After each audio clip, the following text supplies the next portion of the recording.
Bonjour CYP, je suis content de vous voir aujourd'hui. En fait, je ne vous vois pas, mais vous êtes en train de me voir, mais je suis content de vous adresser ces quelques mots euh, à- euh, aujourd'hui, et surtout en cette saison de Noël que nous sommes en train de vivre. Je voudrais vous partager un message que j'ai sur le cœur et je l'ai intitulé La raison pour la saison. Et si vous voulez avec moi, rapidement, nous allons tourner dans Matthieu chapitre 2 et nous allons commencer à lire à partir du verset 1er à 12.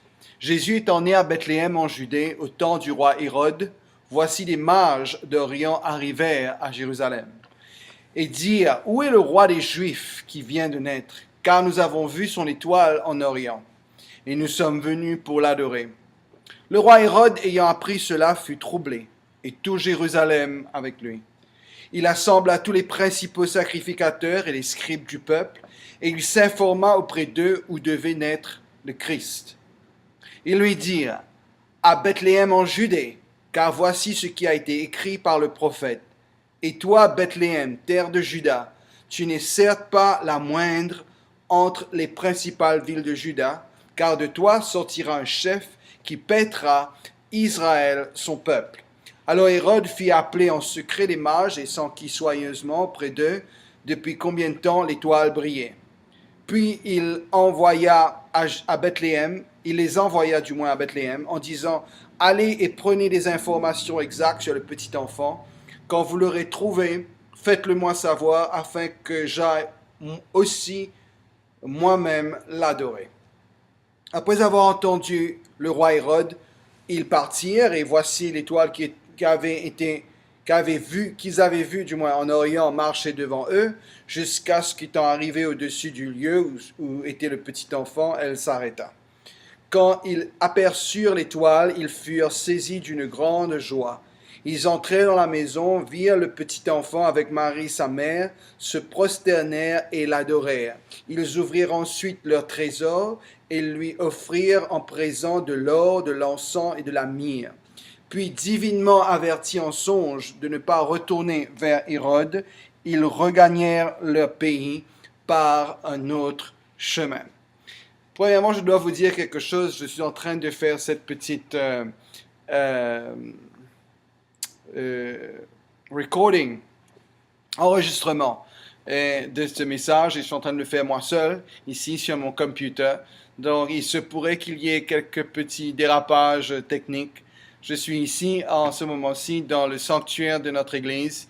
Et donc, il n'y a personne. Et donc, vous et moi seulement ici. Donc, ce passage est extrêmement intéressant. En fait, les mages, ou bien souvent connus comme les rois mages, qui viennent visiter l'enfant à Bethléem. Je veux vous parler aujourd'hui sur l'adoration. Donc, ce qui m'émerveille avec ces mages qui sont venus de l'Orient, ils sont venus dans le seul but de venir adorer le Christ, de venir adorer le Messie. À quel point est-ce important pour nous de réaliser que l'adoration doit être centrale dans notre vie et dans notre Église.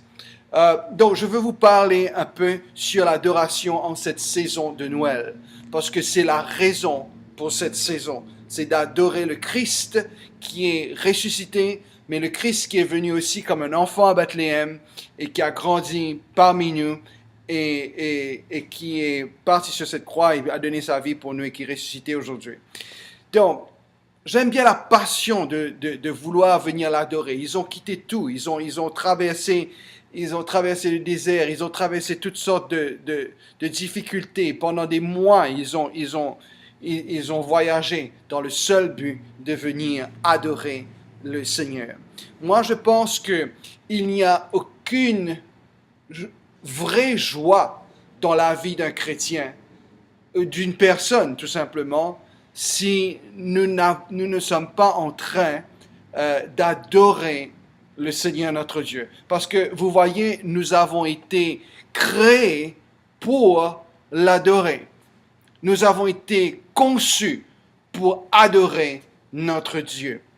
Donc, et nous ne pouvons pas être complets tant que nous n'avons pas compris l'importance de pourquoi nous devons adorer notre Seigneur, et cela tous les jours de notre vie, et pourquoi nous sommes façonnés de sorte à pouvoir l'adorer. Donc je vais vous parler brièvement un petit peu sur l'adoration. Pour ce faire, nous allons aller rapidement dans le livre de la Genèse au moment de la création. Et vous vous souvenez que le Seigneur, premièrement, a créé toutes choses au moyen de sa parole. Par sa parole, il créa le ciel et la terre, il créa toutes choses. Et c'est écrit dans le livre de la Genèse. Maintenant, quand vous lisez l'histoire de la création, quelque chose d'intéressant à savoir, c'est que le Seigneur a créé toutes choses, principalement de deux façons. Premièrement, il a créé certaines choses de rien du tout. C'est-à-dire, avec sa parole, il a créé certaines choses de rien du tout. Il ne s'est pas servi de rien de tangible pour créer certaines choses. Il a simplement prononcé sa parole et cette chose fut créée. Par exemple, le Seigneur dit que la lumière soit et la lumière fut. Donc, la lumière fut créée de quelque chose qui n'était pas avant, qui n'existait pas avant. Donc, Dieu créa certaines choses de rien du tout. OK? Mais aussi, Dieu créa certaines autres choses à travers des choses tangibles. Dieu n'a pas tout créé seulement de rien du tout. Dieu a créé certaines choses de rien du tout, comme la lumière. Il n'y avait rien avant et Dieu dit que la lumière soit et la lumière fut. Mais savez-vous que Dieu a créé certaines choses d'issues d'autres choses tangibles? Je vais vous donner quelques exemples ici. Dans Genèse chapitre 1er et le verset 11, Genèse chapitre 1er verset 11. Puis Dieu dit que la terre produise de la verdure, de l'herbe portant de la semence, des arbres fruitiers donnant du fruit selon leur espèce, et ayant en eux leur semence sur la terre, et cela fut ainsi. Si vous regardez la première phrase, vous allez voir, puis Dieu dit que la terre produise la verdure de l'herbe, des arbres fruitiers, etc.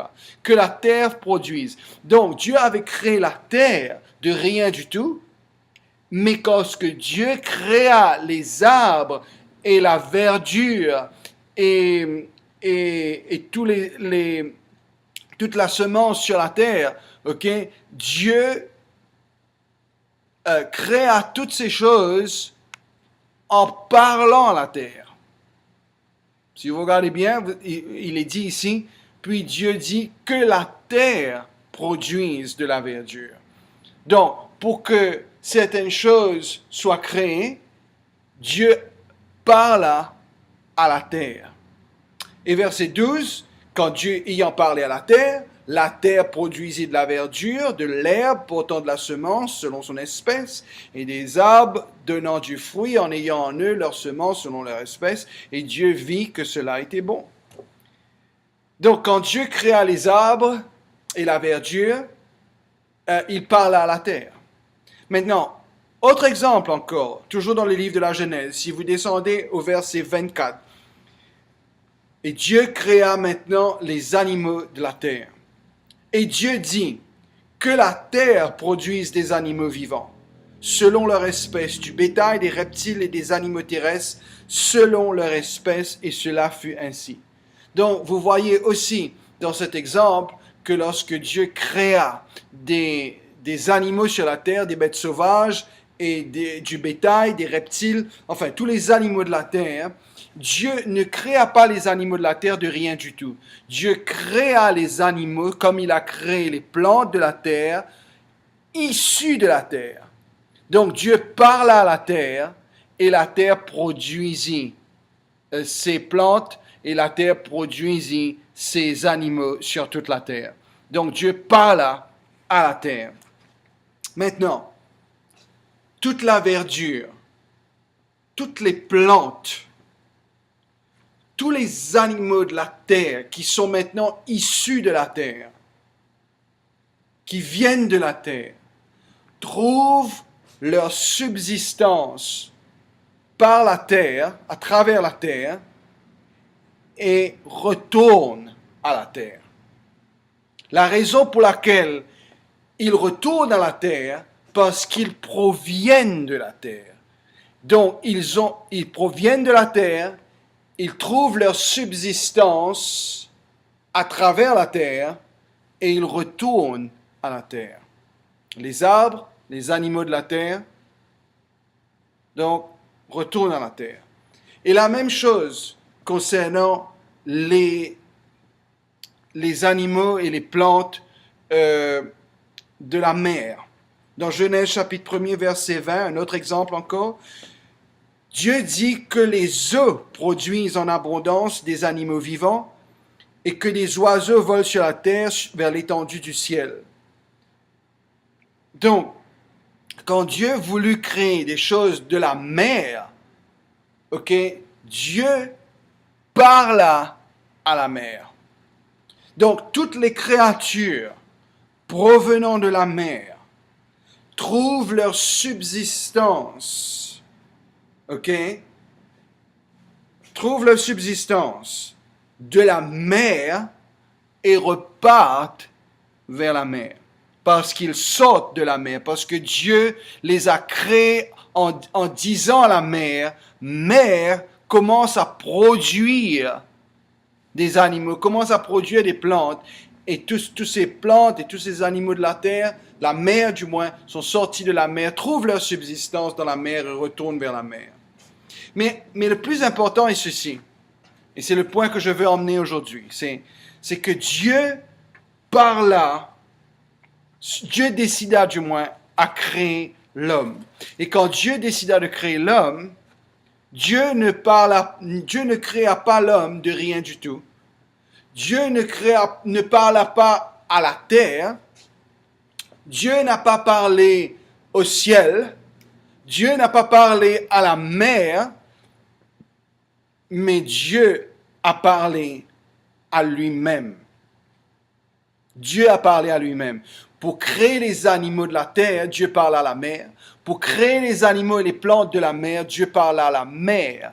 Mais pour créer l'homme, Dieu parla à lui-même. Dans Genèse chapitre 1er verset 26, puis Dieu dit, « Faisons l'homme à notre image, selon notre ressemblance, et qu'il domine sur les poissons de la mer, sur les oiseaux du ciel, sur le bétail, sur toute la terre, et sur tous les reptiles qui rampent sur la mer. » Donc, cela est évident ici que Dieu parla à lui-même. Il dit, faisons l'homme à notre image. Il parla à lui-même.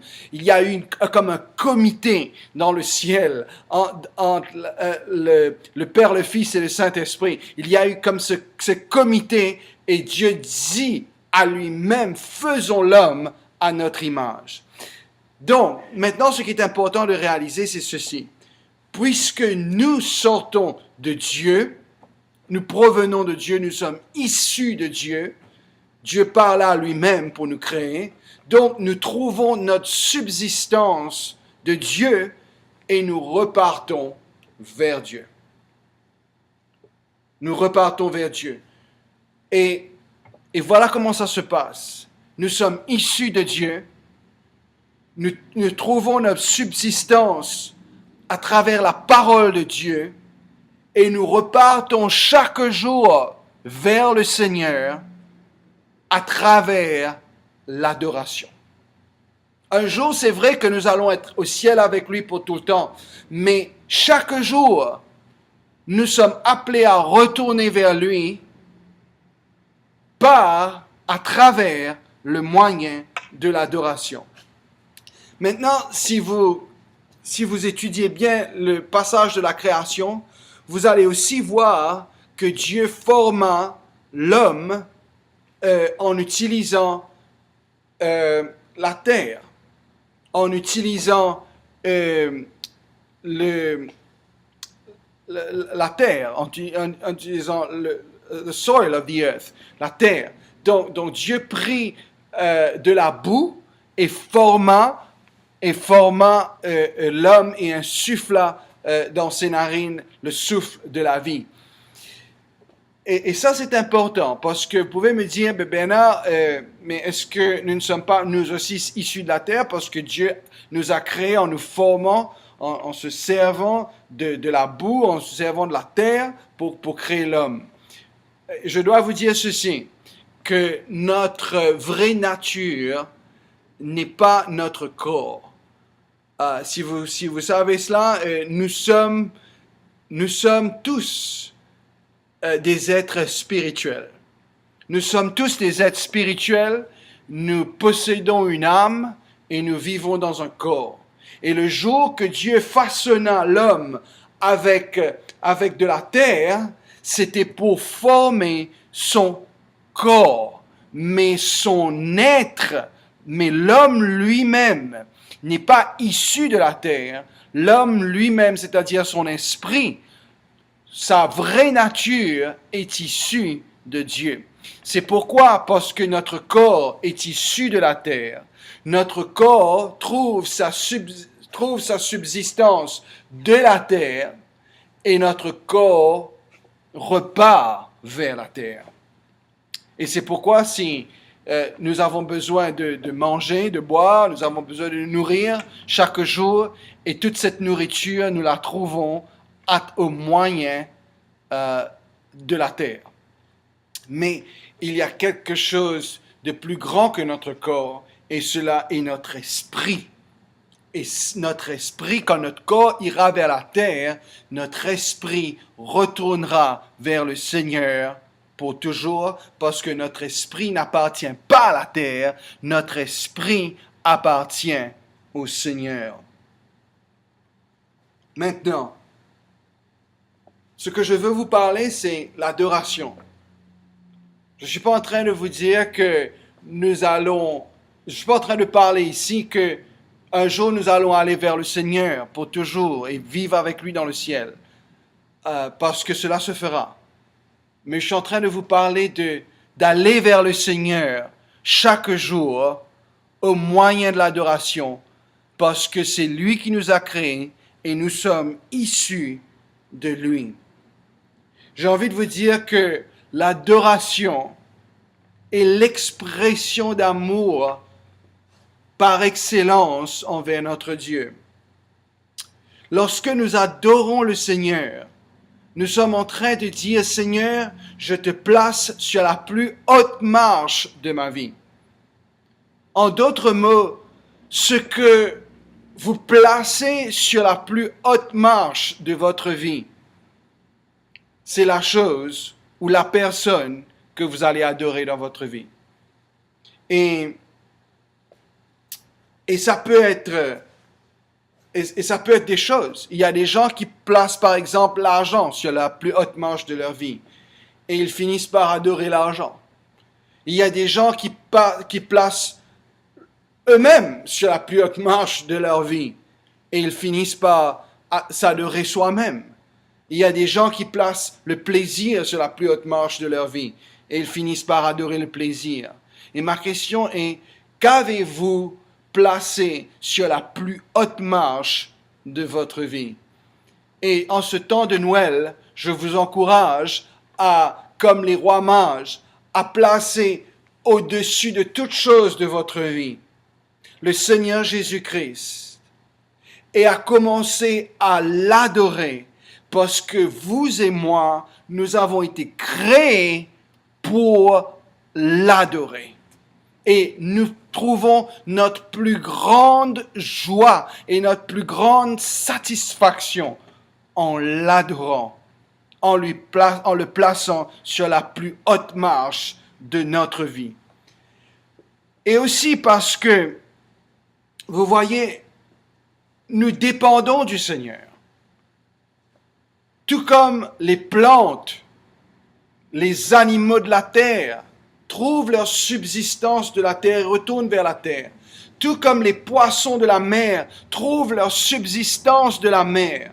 Nous aussi, et je parle de notre esprit, de notre vrai nous, nous trouvons notre subsistance du Seigneur et nous avons besoin d'être continuellement connectés au Seigneur, et nous avons besoin d'être continuellement connectés au Seigneur, trouver notre subsistance à travers sa parole et continuellement retourner vers lui, vers l'adoration.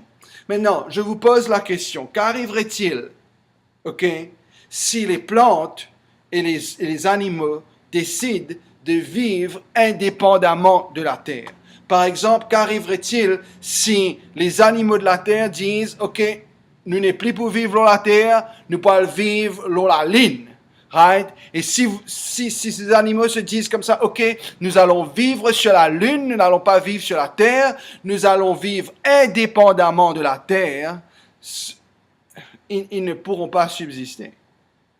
Ils ne pourront pas subsister. Et toutes les plantes et tous les animaux finiront par mourir. Et si un poisson se dit, je ne vais plus être dans la mer, je ne veux plus être dans les eaux, je vais être sur la terre, je veux vivre indépendamment de la mer, il n'y a pas une chance que ce poisson vivra longtemps que quelques secondes, probablement. Certains, probablement quelques minutes. Mais ils finiront tous par mourir parce que tous ces animaux et tous ces plantes et notre corps aussi, nous trouvons notre subsistance de la terre. Et la même chose est pour nous. Nous trouvons notre subsistance en Dieu qui nous a créés.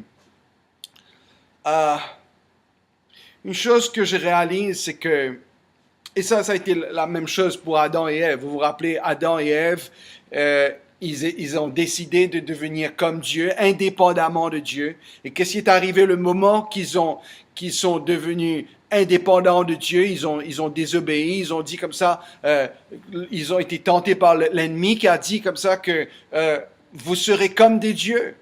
Vous serez comme des dieux. Et ils se sont dit, ok, nous pouvons être des dieux sans Dieu.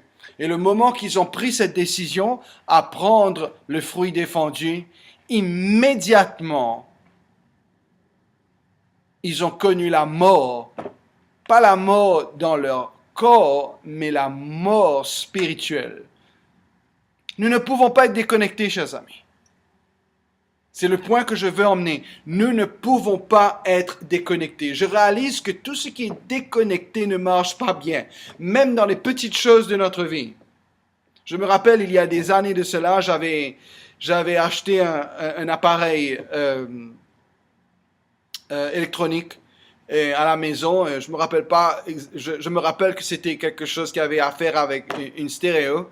Et donc j'avais amené ça à la maison et c'était l'époque où on utilisait les cassettes. Et je me rappelle, j'avais mis tous les fils en ordre et j'avais mis la cassette et j'avais pesé sur le bouton play et rien ne se produisait.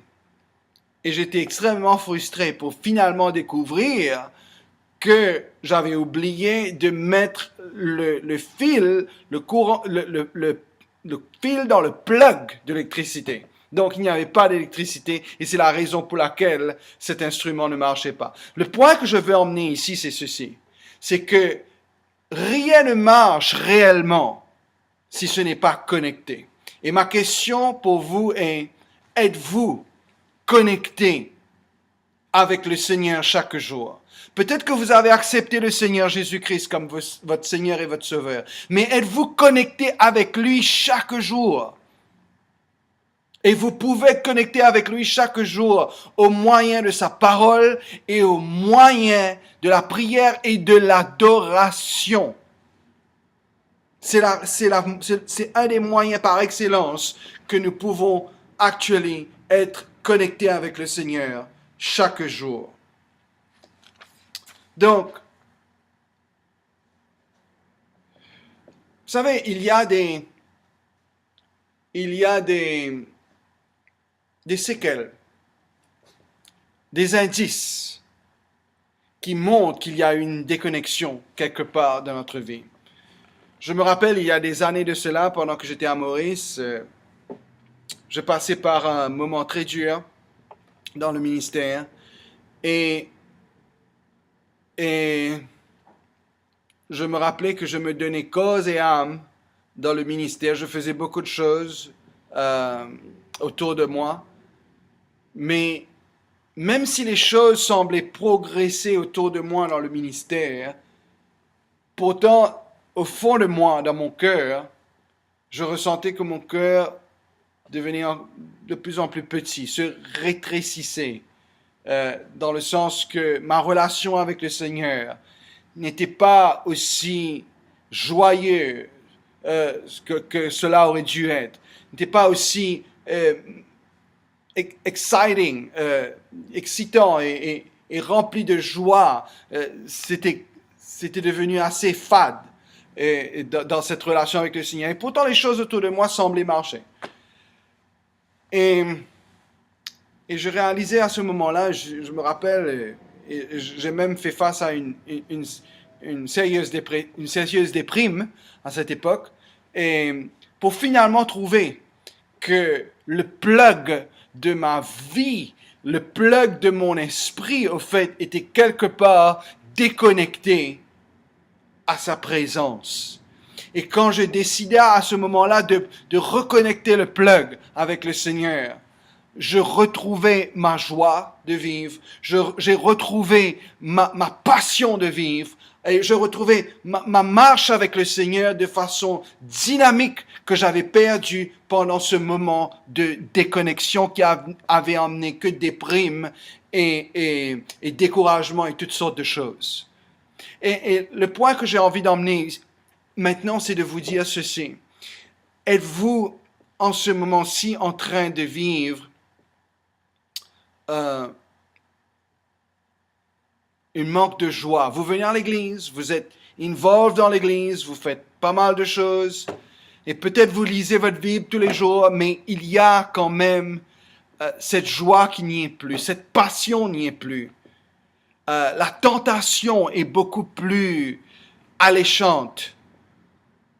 Et vous vous trouvez facilement influencé par des choses négatives, par des pensées négatives, par la peur, par l'anxiété, par toutes sortes de choses qui a tendance à vous emmener dans l'autre côté de votre vie. Alors, si c'est le cas aujourd'hui, c'est probablement dû à une déconnexion spirituelle de votre vie. Et ma prière est ceci, que vous soyez reconnectés avec le Seigneur. Et comment est-ce que vous faites cela? Vous allez dans sa parole et vous commencez à dire au Seigneur, montre-moi, Seigneur, tes voies. Et vous commencez à l'adorer. Parce que vous et moi, nous avons été créés pour l'adorer. Vous commencez à simplement utiliser des paroles très simples et l'adorer pour qui il est, pour ce qu'il représente pour vous. Et même si vous ne ressentez rien, it does not matter.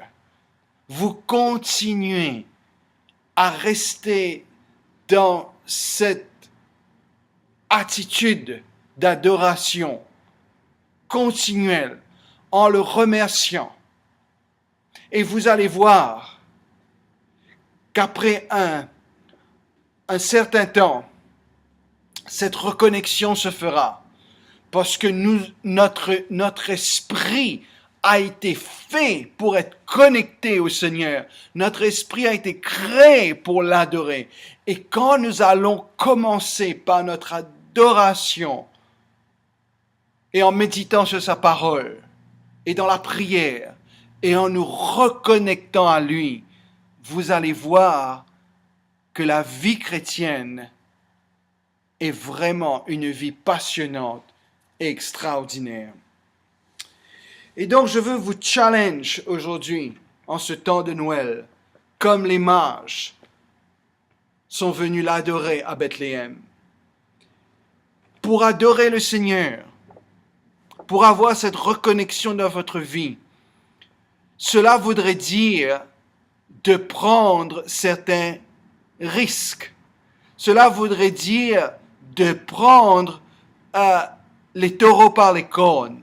Cela voudrait dire de faire même quelques sacrifices quelques sacrifices, une détermination farouche de dire, je vais adorer le Seigneur.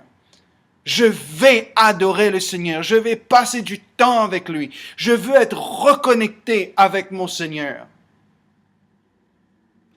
Et c'est vrai que spirituellement parlant, quelque part, nous sommes déjà connectés, nous ne serons jamais déconnectés avec lui. Mais je veux dire avoir cette reconnexion, ce fellowship avec lui dont nous avons besoin chaque jour. Jésus dit, sans moi, vous ne pouvez rien faire. Et mon appel aujourd'hui, c'est simplement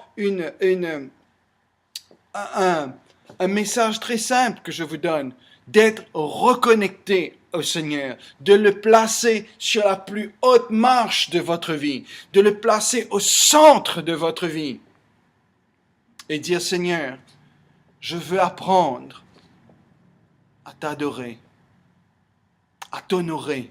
Et qu'est-ce que ça veut dire l'adoration? C'est de le placer sur la plus haute marche de votre vie. C'est le placer en premier. Et quelque chose que je veux, avant de terminer, vous dire ceci, c'est dans Matthieu chapitre 2, verset 11. Vous allez voir ici dans vos notes, il est dit, ils entrèrent dans la maison, virent le petit enfant avec Marie, sa mère, se prosternèrent et l'adorèrent. Ils ouvrirent ensuite leur trésor et lui offrirent en présent de l'or, de l'encens et de la myrrhe. Si vous regardez bien ce verset, vous allez voir que lorsqu'ils entrèrent dans la maison, ils se prosternèrent et l'adorèrent. Pour moi, cette première partie parle, je suis appelé à adorer le Seigneur avec qui je suis. Avec qui je suis. De tout mon cœur, avec ma passion, avec détermination, en lui abandonnant toutes choses, en lui disant, Seigneur, je veux que tout ce que je suis t'appartienne, Seigneur. Je veux que tu saches que ce que tu me diras de faire et où tu me diras d'aller, je veux pouvoir dire oui à ta volonté. C'est cela, adorer le Seigneur.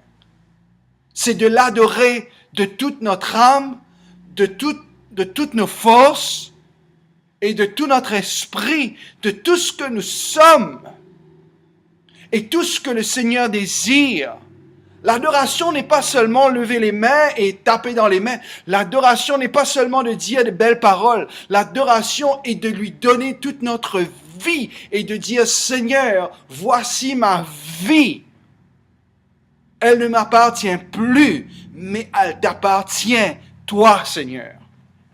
Et je ferai ce que tu me demanderas de faire, j'irai où tu me demanderas d'aller, et je deviendrai la personne que tu veuilles bien que je devienne, Seigneur, parce que tout mon être est à toi. Pour moi, lorsque les mages se prosternèrent et l'adorèrent, cela pour moi parle de cette adoration avec qui ils étaient. Ils étaient probablement des personnes influentes dans leur pays, mais ils mirent tout cela aux pieds de Jésus et dit, moi capable est les rois, moi capable est un grand du monde dans mon pays, mais aujourd'hui, tout ce que je suis est à toi. Et puis, la Bible dit, ils ouvrirent ensuite leur trésor et lui offrirent en présent de l'or, de l'encens et de la myrrhe. Cette partie-là, pour moi, parle que je suis appelé à l'adorer avec ce que je possède. Ce que je possède. Donc, nous adorons le Seigneur avec ce que nous sommes, qui nous sommes, et nous adorons le Seigneur avec ce que nous avons. Nous sommes appelés à l'adorer avec ce que nous possédons, en lui donnant la meilleure part. Une des façons que vous pouvez adorer le Seigneur avec ce que vous avez, c'est en lui emmenant la dîme, votre dîme. Et votre dîme, c'est les premiers 10% de vos revenus. La Bible est claire dessus, c'est que les premiers 10% de notre revenu appartient au Seigneur. Et c'est une façon de dire, Seigneur, je te place sur la première marche, la plus haute marche de ma vie avec ce que je possède. Mes bills ne sont pas sur la plus haute marche. Tout ce que mes plaisirs, l'argent que j'ai besoin pour nourrir ma famille n'est pas sur la plus haute marche. Toi, Seigneur, tu es sur la plus haute marche de ma vie et j'emmène ma dîme à l'église et en ce faisant, je suis en train d'adorer le Seigneur avec ce que je possède. Mais pas seulement de l'argent. Je possède aussi du temps. Par exemple, venant à l'église, chaque jour, chaque personne dans ce monde, 24 heures par jour, 7 jours de la semaine. En venant à l'église, le dimanche, par exemple, qui est le premier jour de la semaine, je suis en train de dire, Seigneur, tu me donnes du temps et je te mets sur la plus haute marche de ma vie concernant le temps. Et je viens t'adorer avec les autres croyants en venant à l'église chaque semaine pour t'adorer. Parce que tu mérites d'être sur sur la plus haute marche du temps qui m'est donné, Seigneur. Pensez à tout cela. Et pensez dans d'autres façons que le Seigneur vous appelle à l'adorer avec tout ce que vous êtes et avec tout ce que vous avez. Si vous regardez à l'Ancien Testament, il est incroyable de voir combien des sacrifices furent donnés pour adorer le Seigneur. Et le roi David et le roi Salomon, par exemple, la façon qu'ils ont voulu sacrifier, de façon quelquefois incroyable, mais vrai, mais la façon qu'ils ont sacrifié des bétails, du bétail et vous savez, tous les animaux qu'il fallait sacrifier. Le nombre de ces animaux était incroyable. L'or qui était emmené au temple pour construire le temple était phénoménal. Et tout cela pour dire, Seigneur, nous te plaçons sur la plus haute marche de notre vie. Et cela est, chers amis, une preuve que nous l'adorons aussi chaque jour. Donc je termine en vous disant que en cette saison de Noël, je prie que au-delà des cadeaux, au-delà des Père Noël, au-delà des sapins, vous puissiez trouver le Christ ressuscité dans votre vie et décider à partir de maintenant de vous donner complètement à lui, d'être reconnecté à lui et de commencer à l'adorer. Allons prier un moment. Si vous voulez bien fermer les yeux et baisser la tête. Seigneur, quelle joie, Seigneur, de pouvoir être reconnecté avec toi. Et Seigneur, tu dis dans ta parole, lorsque nous nous approchons de toi, tu t'approches de nous. Seigneur, merci, Seigneur, que nous n'avons pas été créés d'autres choses, mais nous avons été créés, Seigneur, dans notre esprit. Nous sommes issus de toi et nous sommes appelés à retourner vers toi à travers notre adoration. Seigneur, qu'à partir de maintenant, nous soyons reconnectés, Seigneur, à toi. Et merci, Seigneur, de bénir cette église CYP et de bénir tous ceux qui entendent ce message et qui décident de prendre la ferme résolution d'être reconnectés à toi, Seigneur. Seigneur, qu'en cette saison de Noël, nous soyons rappelés, Seigneur, l'essentiel, la raison pour cette saison. Et la raison pour cette saison, c'est d'avoir une passion de t'adorer. Et cela tous les jours, avec tout ce que nous sommes et tout ce que nous possédons, jusqu'à ce qu'un jour, nous retournions vers toi pour toujours dans ta présence au ciel. Chers amis, ça a été une joie de vous emmener cela. C'est pas toujours facile de pouvoir amener un sermon de la sorte. Je parle à une caméra et je parle à rien du tout. Je ne vois personne ici. Mais je prie quand même que quelque part, ces paroles ont pu vous parler. Que le Seigneur vous bénisse. Joyeux Noël à vous tous et à votre famille. Bonne, heureuse et sainte année aussi. J'espère pouvoir vous voir très bientôt. God bless you all. Amen.